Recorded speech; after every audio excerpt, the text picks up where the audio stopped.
Des mots violents qui restent gravés dans sa mémoire.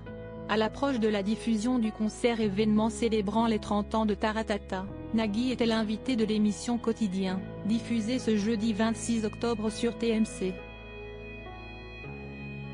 S'il est aujourd'hui l'un des animateurs préférés des Français, le mari de Mélanie Page a souvent été victime d'insultes racistes par le passé.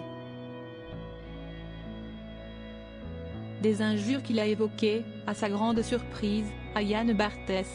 « J'ai été plein de fois insulté. Parfois des insultes racistes dans la rue.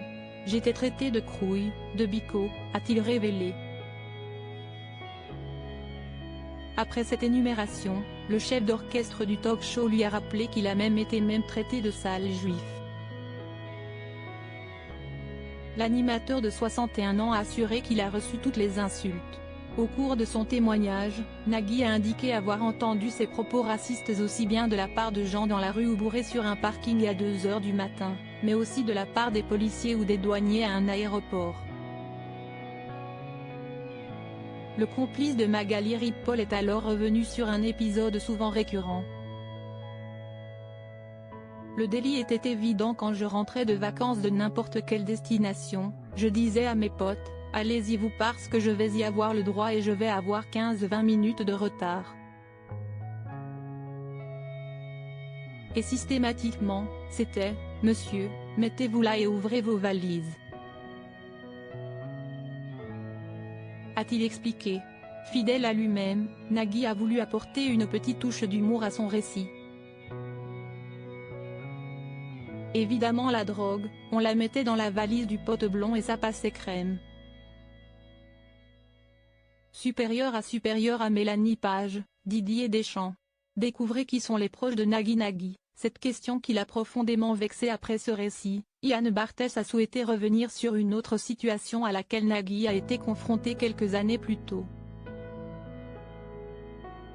Est-ce que ça vous dérange qu'un arabe présente une émission à 19 h sur notre chaîne?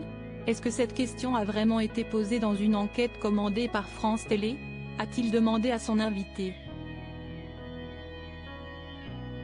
En répondant par l'affirmative, l'ami de Didier Deschamps n'a pas tardé à créer la surprise sur le plateau. S'il n'a pas voulu donner la date précise, Nagui a dévoilé le résultat final de ce sondage. Ils m'ont donné comme réponse, non, ça ne dérange pas, comme si c'était un soulagement. C'est bon, on peut y aller, a-t-il indiqué.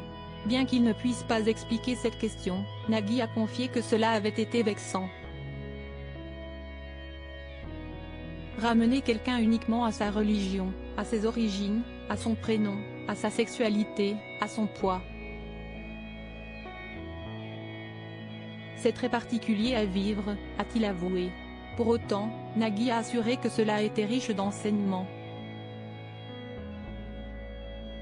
Ça forge aussi un caractère et peut-être que ça vous évite de reproduire de schémas à l'emporte-pièce de l'autre côté. A-t-il conclu avec une certaine philosophie. Crédit photo, capture d'écran quotidien, TMC.